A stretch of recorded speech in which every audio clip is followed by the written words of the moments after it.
Hi there folks, it's Rosbot here from Books from My Bookshelf, and yes, and here's Tilly to say hello to. We have been on a little adventure to North Yorkshire for a little bit of a break and a little bit of an ancestry trail and a little bit of a bookish themed holiday. So this video is a little bit different from my usual videos. We're not actually looking at books today. I've just put together a few little bits and pieces, some little photos and videos. I've made them into short little videos for you to show you a bit of my bookish holiday. Basically, this video is This video is kind of in 3 parts. So, you know, you can pick and choose whichever bit of the video you prefer. The 3 sections of this video have slightly different themes.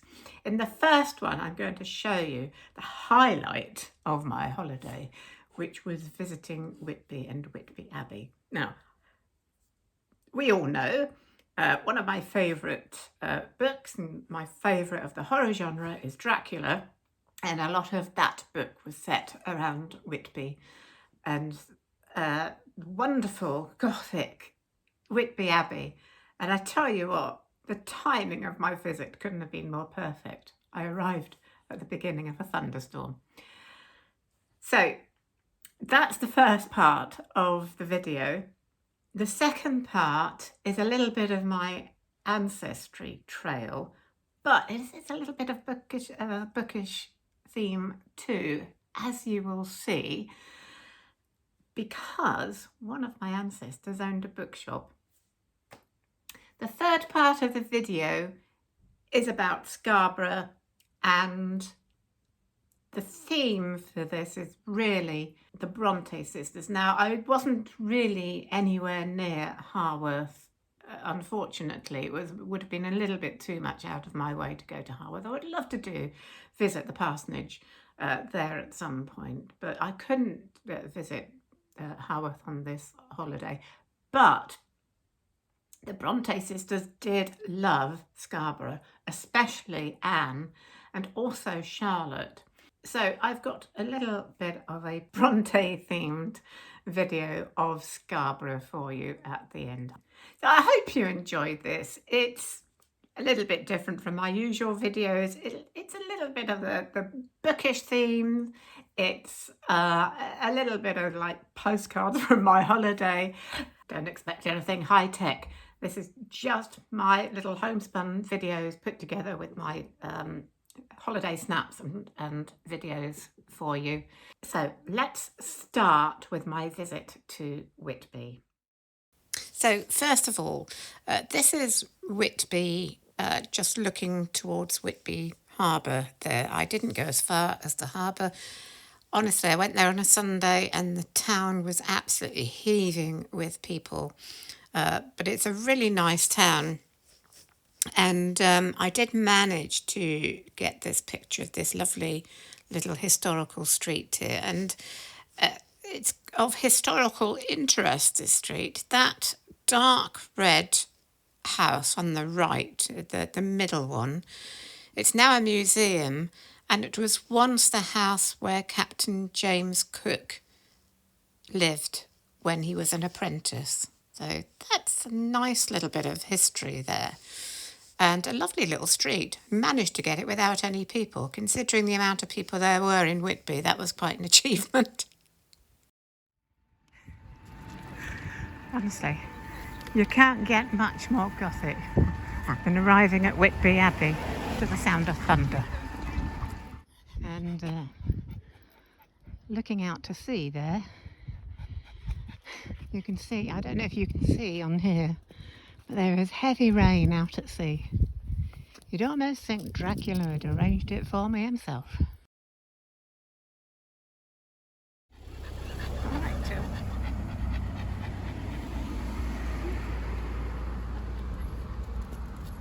Look at that, Whitby Bay.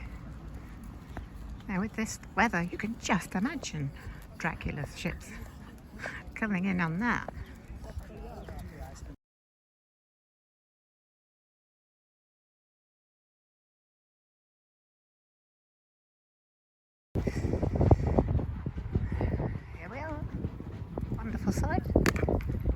beginning to rain.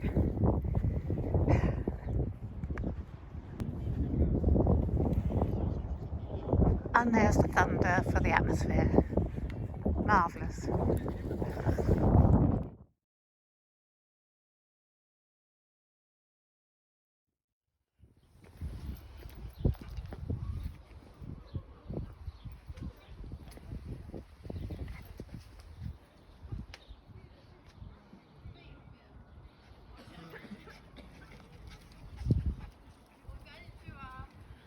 Here's Tilly enjoying herself.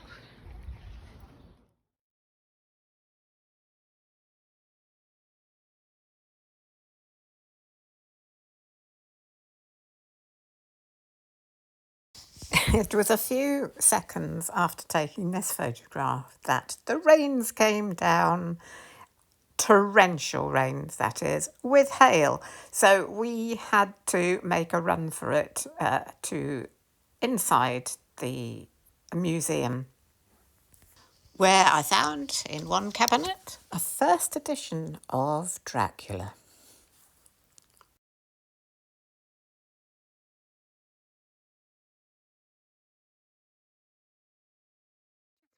Slightly bit of different atmosphere.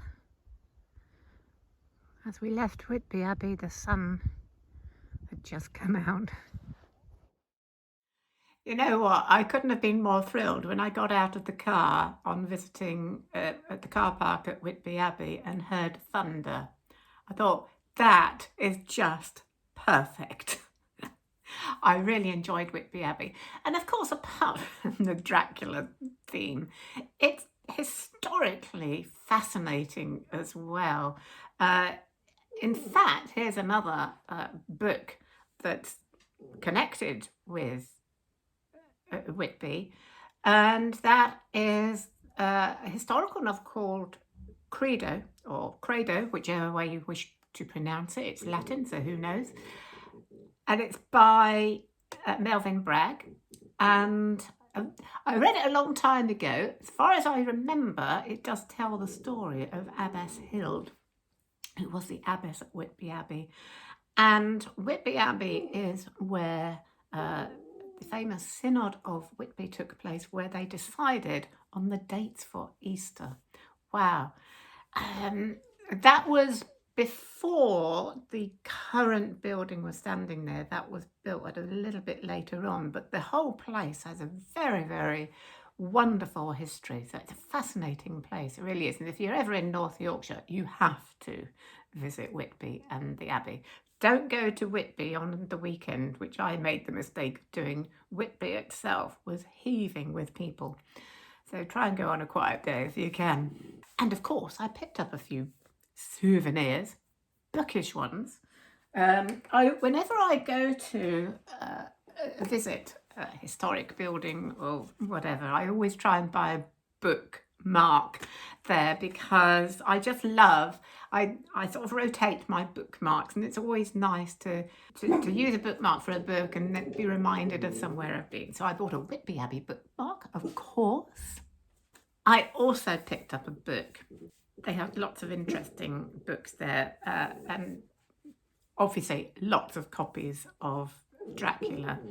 But I thought this would be very interesting. It's called The Vampire, A New History by Nick Groom. And it's, as you might expect, it's about the history of the vampire legend. So that should be really, really interesting. Whenever I get around to reading it, I'll let you know what it's like. And of course, as you do, I also bought a fridge magnet. So there you go. Those are my souvenirs from Whitby. So the next section is a little bit of an ancestral trail. I'll show you a little bit of that because it's not really very bookish, but the Scarborough bit of my ancestral trail does have a bookish theme, as you will see. So enjoy this little section. So this is the street in the town of Moulton, quite near the centre of the town, a street called Old Moorgate Street, where I know my stamper ancestors lived for a while. Now, unfortunately, I don't know the number of the address on Old Moorgate Street, but these are the kind of houses they would have lived in at this period. And you can see some more here. My great-great-grandfather, George Stamper, I know was a butcher.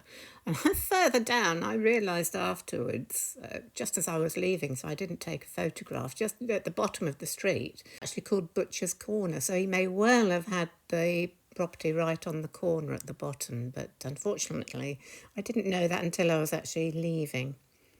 And this is the church where many of my stamper ancestors were baptised, married. Couldn't find any gravestones, unfortunately, but many old gravestones have been moved now. And this is the old font. It's been sort of moved, tucked away in this corner of the church, which is now a Catholic church, funnily enough. It actually switched unusually from being a Church of England church to a Catholic church some time ago. But this is the old font. This is the font where my great-grandmother, Mary Jane Stamper, would have been baptised, and her father, George, and many other of my stamper ancestors. Isn't that lovely? Now, moving on to Scarborough, I'm just showing you, this is where this little ancestry trip becomes a little bit more bookish. When I was tracing some of my ancestors recently, I discovered an ancestor called Thomas Whiting. He was on that Stamper line. He was the father-in-law of George Stamper. Thomas Whiting, I discovered from this newspaper clip from 1821, had a bookshop in Scarborough. As you can see, it's to be let, an old established shop in the book, stationery, paper hanging, printing business with good dwelling house and convenient offices attached, situated in the best part of Newborough Street in Scarborough. And further down you can see Mr. Thomas Whiting on the premises will show the same. So that was really exciting. And Richard Whiting was either his brother or his father. So that was really exciting for me. It's the first time I'd ever come across anyone who had anything to do with books or literature in my family. And I paid a little trip to Newborough Street, and of course it's very different now. It's a very modern shopping street, very, very busy and bustling. But apparently it was in Victorian times too, or pre-Victorian times, as my ancestor was there in 1821. But if we look up to, these buildings, when we look up, are quite Georgian. So he would have been in one of these. Unfortunately, again, I have no idea the number of the street, and it's quite a long street. As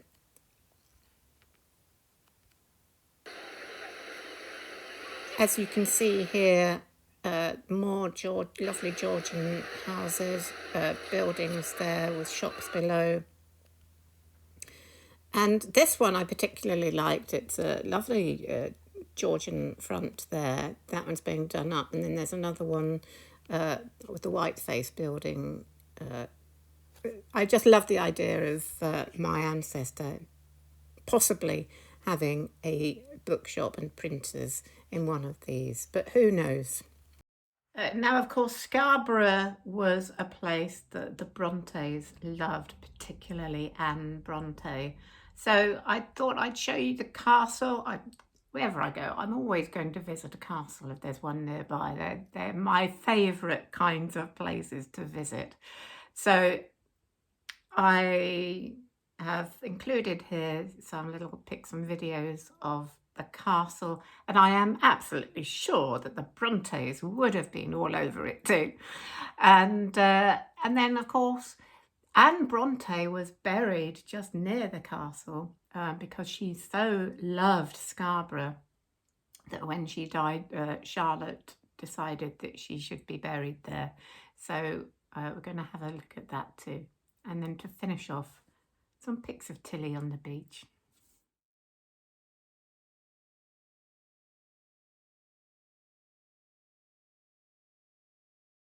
Here at Scarborough Castle. Behind me is Scarborough Bay, and then you can see some of the castle walls up there and the surrounding walls.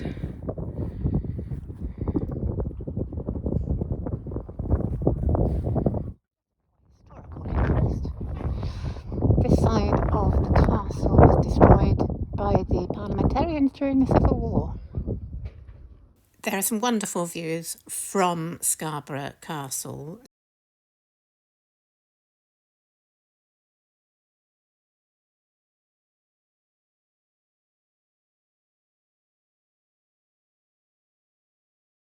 Very close to the castle, just below the castle and in the churchyard, is the grave of Anne Bronte.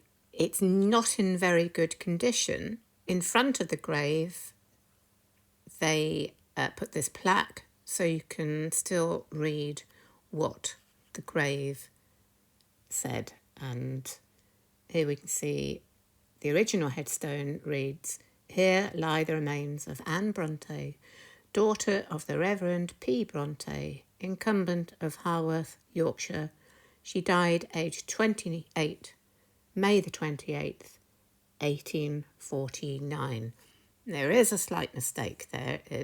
She was actually aged 29 when she died. Still tragically young, just like all of the other Bronte children. And here is the church where the churchyard is. St Mary, I believe. And just to prove to you that this holiday wasn't all about chasing ancestors and looking out for bookish places, we did actually get to the beach eventually. And of course, no doubt the Brontes walked along this beach as well. Here we are. Tilly got to make a new friend.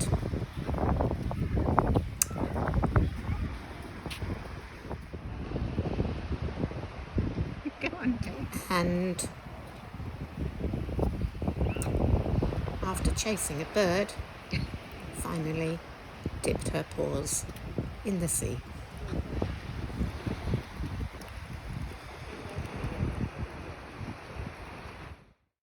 There you go. I hope you enjoyed that. A little bit of a mixture of things for you to have a look at from my holiday. And I tell you what, going on holiday on your own with an excitable terrier, it's not the most restful of holidays, I have to admit, but it was fun. And I did feel when I got back, even though it was a little bit sort of, I did pack a lot in, and it was a little bit frantic at times with a dog.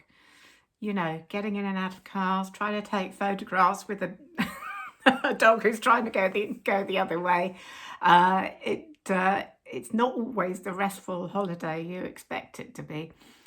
But when I got back, I did feel like I'd had a really good break. I felt quite refreshed. So there you go. They do say a change is as good as a rest. So here we are. I'm back. And next week, I will be reviewing the biography of Daphne du Maurier that I have just been reading. So I will look forward to bringing you my review of that. So thanks for watching. If you've watched all the way through, thank you so much. And I will see you again next week. Bye for now.